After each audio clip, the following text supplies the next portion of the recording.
memperbanyak istighfar. Secara khusus masalah istighfar. Karena ada sebuah hadis Nabi SAW yang berbunyi, bisa saja rezeki seorang hamba tertahan, ya, ditahan oleh Allah, belum dikasih, ditahan dulu karena dosa yang dia lakukan. Karena dosa yang dia lakukan. Jadi dosa itu bisa menahan. Bisa saja kita mau coba masuk proyek gagal, coba istighfar kepada Allah SWT. Kan? Jadi memang ada dosa yang mengganjal, intinya begitu. Pernah ada 3 orang datang kepada Hasan Basri rahimahullah, seorang ulama tabi'in yang masyhur. Datang 3 orang ini, dan Hasan Basri ini juga terkenal dengan kesolehannya. Kalau ngomong selalu surga, neraka, rahmat dan taubat dan azab. Itu saja berputar perkataannya Hasan Basri rahimahullah. Jadi orang sering datang ke rumahnya minta nasihat. Ada 3 orang datang satu hari antri di rumahnya. Yang satu masuk mengatakan, wahai imam, wahai kiai, wahai ustaz, saya sudah lama menikah dengan istri saya ini, tapi belum dapat anak. Sudah 10 tahun nikah nggak dapat anak. Kami sudah ikhtiar ke tabib ini, minum itu, tapi belum juga Allah takdirkan. Apa saran anda? Maka kata Hasan Basri, perbanyak istighfar. Perbanyak ya, bukan kerjakan istighfar, perbanyak. Terus lisanmu astagfirullah wa atubu ilaih, astagfirullah terus diucapin, jangan berhenti. Gitu kan. Maka kemudian keluar orang tersebut. Masuk orang kedua mengatakan, wahai imam, saya sudah lama kena penyakit di perut saya, sakit terus. Kalau sakit saya sampai nggak bisa tahan, rasanya pengen mati saja kena sakitnya. Sudah coba berobat ke sana sini nggak sembuh-sembuh. Apa saran anda? Kata Hasan Basri, perbanyak istighfar. Perbanyak istighfar. Amalin, pulang. Datang orang ketiga mengatakan, wahai imam, saya sudah lama bekerja banting tulang. Mayoritas waktu saya sehari kerja keras, tapi saya tidak pernah kaya seperti fulan. Ditunjuk orang kaya di kota itu, di kota Basra, di Irak. Apa saran anda? Kata Hasan Basri, perbanyak istighfar. Pulanglah 3 orang ini. Lalu kemudian istri Hasan Basri bertanya, wahai suamiku, ketiga orang ini tadi butuh, satu mungkin dikasih modal, mungkin satu ditunjukkan tabib yang tepat, mungkin obat. Kenapa anda cuma suruh istighfar saja? Kenapa enggak istighfar diikutin dengan yang lainnya? Dikasih modal, dikasih obat. Kata Hasan Basri, wahai istriku, tidakkah kau dengar kalau mereka sudah ikhtiar dan sekarang tinggal mereka terbuntu, tertutup di sebuah pintu yang mereka tidak tahu bagaimana jalan keluarnya. Maka saya mengingat firman Allah dalam surah Nuh. Surah Nuh ini surah nomor 71 ya. Ayatnya ayat 10 sampai ayat 12. Nabi Nuh alaihissalam berkata kepada kaumnya tentang istighfar. Surah Nuh surah nomor 71 ayat 10 sampai ayat 12. A'udzubillahi minasyaitonir rajim, faqultu astaghfiru rabbakum innahu kana ghaffara. Yursilis samaa'a 'alaikum midrara wa yumdidkum bi amwalin wa banin wa yaj'al lakum jannatin wa yaj'al lakum anhara. Kata Nabi, kata Allah Subhanahu wa taala, Nuh berkata kepada kaumnya, istighfarlah, minta taubatlah kepada Tuhan kalian, sesungguhnya dia maha menerima taubat hamba-hambanya. Manfaatnya, dia akan menurunkan untuk kalian dari langit midrara. Midrar, kata para ulama tafsir, bisa berarti hujan yang lebat, bisa berarti rezeki yang non-stop, terus dikasih sama Allah bertubi-tubi. Dan dengan istighfar, Allah akan memperbanyak harta dan keturunan kalian. Dan Allah akan jadikan kebun-kebun kalian lebat. Dan Allah akan suburkan juga seluruh sungai-sungai kalian. Jadi di sini manfaat daripada istighfar.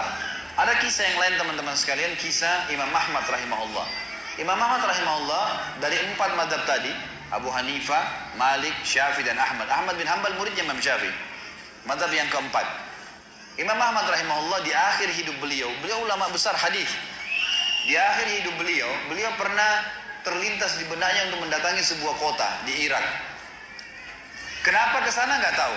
Pokoknya pengen ke sana gitu. Imam Ahmad pergi ke sana. Tiba di kota itu, tapi saya tidak temukan dalam riwayat ini kota apa yang dimaksud.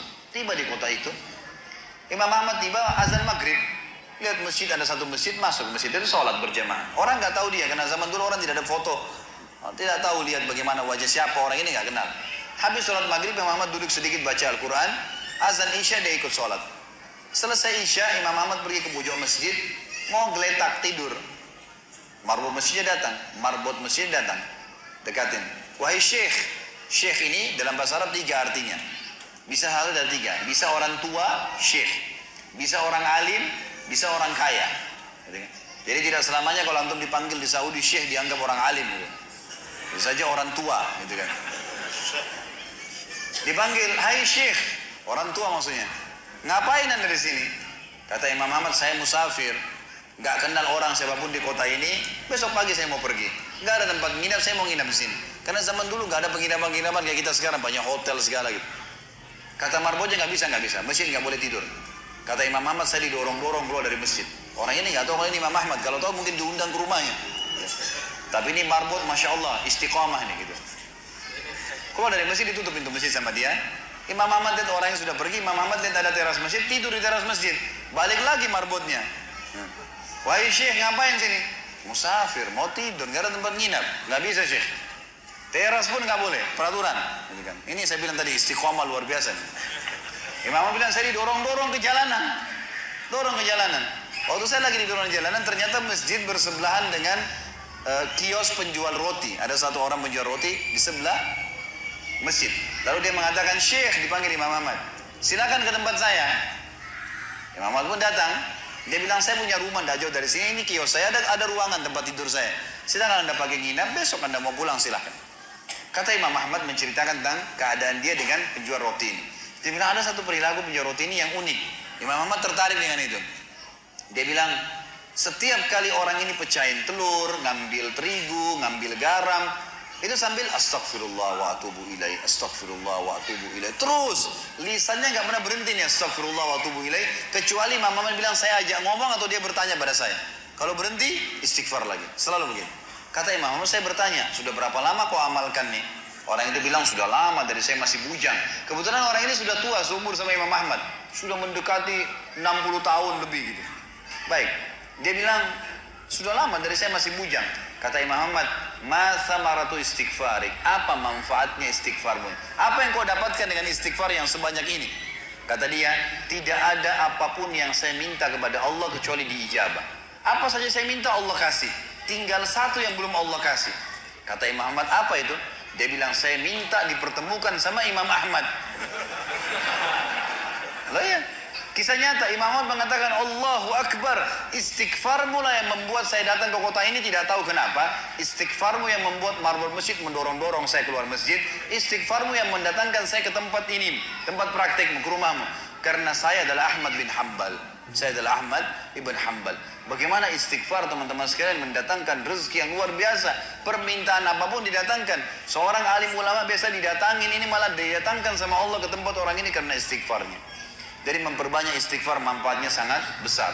Hadis Bukhari kata Nabi SAW, siapa yang mulazamah selalu istighfar, Allah akan jadikan jalan keluar dari masalahnya dan Allah akan berikan rezeki dari tempat tidak disangka-sangka.